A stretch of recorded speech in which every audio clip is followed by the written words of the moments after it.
लोकसभा चुनाव से पहले दिल्ली सरकार ने किसान कार्ड खेला है। किसानों को लुभाने के लिए दिल्ली सरकार ने MS स्वामीनाथन कमेटी की रिपोर्ट को लागू करने के लिए एक कमेटी का गठन कर दिया है।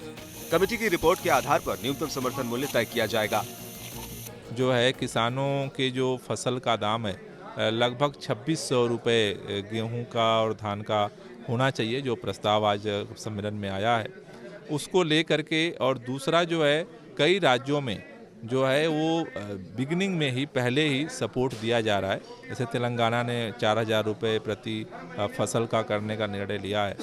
तो इस सारी मॉडलिटी पे आज चर्चा हुई है और इसको और डिटेल करने के लिए हमने एक कमेटी का गठन कर दिया है जो इसको डिटेल वर्कआउट करेगी, सेंट्रल गवर्नमेंट के बात करेगी। दिल्ली सरकार ने SSP तय करने के लिए मंगलवार को सचिवालय में किसानों के संगठनों, कृषि वैज्ञानिकों और दिल्ली सरकार के अधिकारियों की अहम बैठक बुलाई थी। बैठक में पॉलिसी की रूपरेखा बनाने वाले तेलंगाना सरकार के अधिकारियों को भी बुलाया गया था। पॉलिसी के ड्राफ्ट पर चर्चा के लिए दिल्ली सरकार 5 फरवरी को नरेला और 7 फरवरी को नजफगढ़ में जन सुनवाई आयोजित की है। 5 तारीख को नरेला में जन सुनवाई कर रहे हैं उस इलाके का और उत्तरी के किसानों का, और 7 तारीख को नजफगढ़ में जन सुनवाई होगी। इसके साथ साथ वेबसाइट के माध्यम से, विज्ञापन के माध्यम से और भी पब्लिक जो है वाइडर पब्लिसिटी के माध्यम से हम किसानों की ओपिनियन को गैदर करेंगे। कृषि सम्मेलन में हिस्सा लेने आए किसान संगठनों के प्रतिनिधि दिल्ली सरकार की पहल से संतुष्ट नजर आए।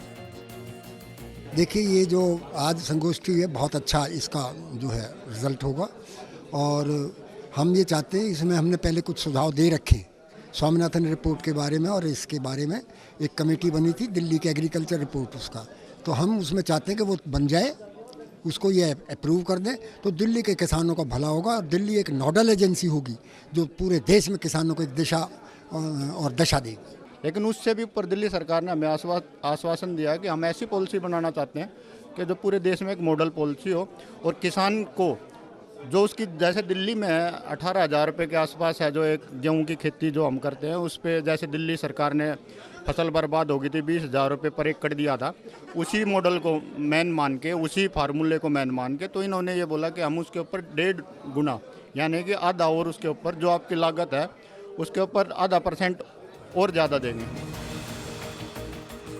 दिल्ली में करीब 20,000 किसान हैं। आम आदमी पार्टी का आरोप है कि स्वामीनाथन कमेटी की रिपोर्ट को लागू करने के लिए कांग्रेस की पूर्ववर्ती सरकार और बीजेपी की मौजूदा सरकार ने कुछ नहीं किया।